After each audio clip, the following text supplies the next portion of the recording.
the head photographer, Alan Youngblood, and then also Bruce Ackerman, photographer, and a reporter, Lauren Thompson. All those people, they had to leave immediately. Oh, like, you're done, go, bye. Oh, man. Pack up, bye. And Dave left about a week earlier, right? Yeah, Dave left about a week earlier, so he got another job before that.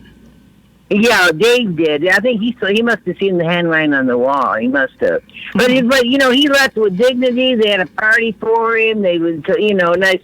Thanks for the memories. We love you. But these people just go. Bye bye. Hit the road. Yeah. I think, and of course, it's an economic move.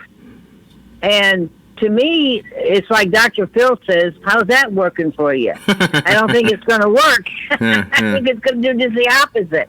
And I've noticed since then, they've had more Gatehouse Media stuff on front page and AP stuff. They have had more non-local stuff on the local page. Some same thing. Editorials have been written by people not even in Florida. So, and I see no letters to the editor in there right now either. Well, isn't that something? Wow. And yesterday, where you normally would have, or I guess this was maybe on Memorial Day, where you normally would have the local page, which they call local state, they had a comic page. I'm like, are you kidding me? Oh, no. A comic page. So to me, it's a cruel thing to do to the top people that are well-loved in this community. Yeah. And who have served this community beautifully. They really care.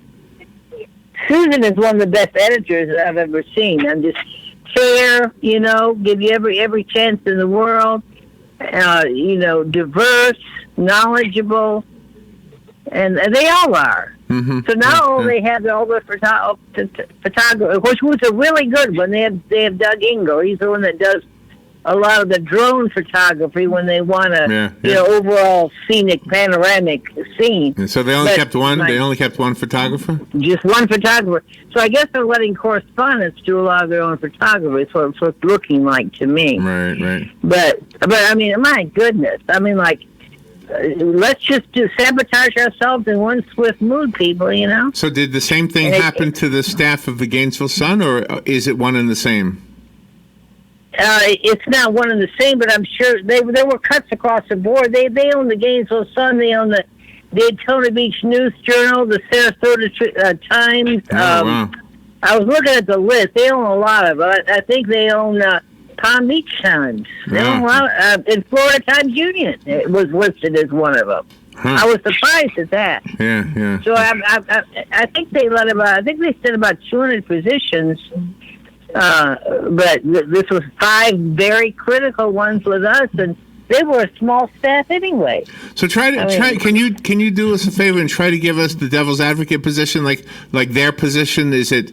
What do you think it is? Is it the cost of the paper? Why? I think it's the declining readership because of online news. Right. It was. As one of them said, this was purely an economic measure. Thinking that they're gonna gain, but I think it's gonna backfire. I think they're going to be just the opposite. But the economic picture would have improved itself if more people bought the paper. True, but that's a situation that's not just the Calstar Banner; it's nationwide. Right. Well, and that's what I'm getting at. I think newspapers need to rethink their mission in order to survive. But if they keep doing the same thing, they're going to go the way of Sears. Exactly. And telephone booths and typewriters and all that type of thing. Yeah. Photography stores like our Cameo we used to have that was so great. Yeah. Exactly. All right. Well, but I just want people to know that I have not seen any article explaining all this at all. I haven't either, and I figured they didn't want to print their own news. I guess I don't know. I was sad to hear it too. I think I only learned. And normally they do. They certainly printed when Dave left. They printed how they honored him and all that. Yeah. Yeah. They just don't want the negative, I guess. But we had seen on Alan Youngblood posted on his Facebook page on Thursday, and that was how we found out about it, through Alan's post. He posted it right away. Mm-hmm. Oh. And I found out about it through Susan. Right. So Joe Byrne is still there? Joe Byrne? Those 5 were the only ones mentioned. Okay. Wow. Carlos Medina is there. I see this from I'm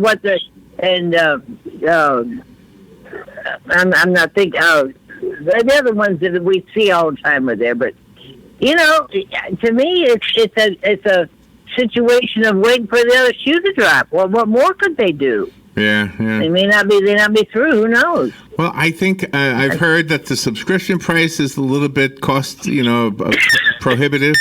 Right. Well, so I don't know. I mean, I'm not in there, but it looks like maybe there's some things they could do to make it only available in the paper. If you put everything online, then you're going to hurt yourself with the actual physical paper. Right. Yeah. I don't know. All right, Kathy. Well, thank you. It's a sad picture. Oh, you're welcome. Thank you for letting me this. Okay. Thank you. All right. Thank you. Bye-bye. Yeah, Kathy had tried to call this morning when we were talking about this, and either I told her the wrong number, or either I announced the wrong number is what I mean, or maybe she wrote down the wrong number. Either way, she was trying the wrong number. So if we don't really have a whole lot of time to do this, but if anybody wants to call in, we do have 3 minutes. Okay, so the number is 863-473-4370. And if you're watching the online YouTube version of this, the podcast, I usually record our segments. This particular one I started late, so Kathy's beginning is not included on the podcast. So if you're listening to the podcast, basically what Kathy was doing, calling in and telling us the information we didn't really know completely about the layoffs over at the Star Banner. And I believe I caught it. I think I got her going right after the first name she said, Susan, I think it was. Yeah. I can't remember Susan's last name, but an editor over there. All right, that's too bad. Yeah, that is. I hate to see that. I mean, I'm praying that all those people find something really quick, especially if they're raising a family. Well, even if they're not, I mean, you still have to pay your own bills, even if you're single. Caught without something, yeah. Yeah, exactly. And Alan Youngblood, he's so talented. He does so much for the community. Yeah. He's amazing. So I mean, he'll be fine. They're all really good. So, yeah, they're all going to be snatched up by somebody. It is the one thing I think that you and I were different with other radio people. We always had a good relationship with the local newspaper. Yeah, did. Other radio people. Well, Buddy did. Buddy Martin had a good relationship, or does have a good relationship with this newspaper, because he's a newspaper guy. Yeah, he is. And you and I had a really good. I mean, we had a good one. We were reading the Star Banner to the Blind. Yep, before anybody. Oh my gosh, that must be 30 years ago now. Yeah. That we did that. Right, yeah. Exactly. We were the only ones. Cassettes, we would hand deliver them, remember? Exactly. And now you have technology so that a blind person can have the device that they own read the newspaper to them. Right, exactly. Right? So that's the kind phone, cool. Sure. The phone has improved a lot of life.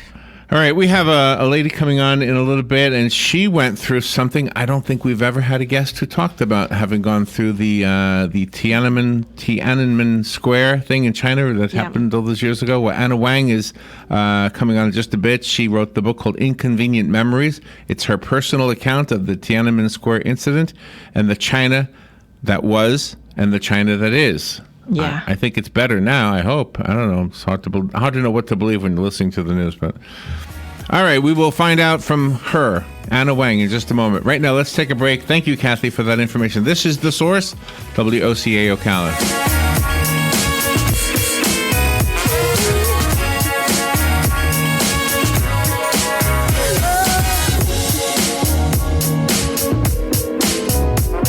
Broadcasting from the Paddock Mall Studios, this is WOCA, Ocala, Gainesville, The Villages, 1370 AM, 96.3 FM, The Source.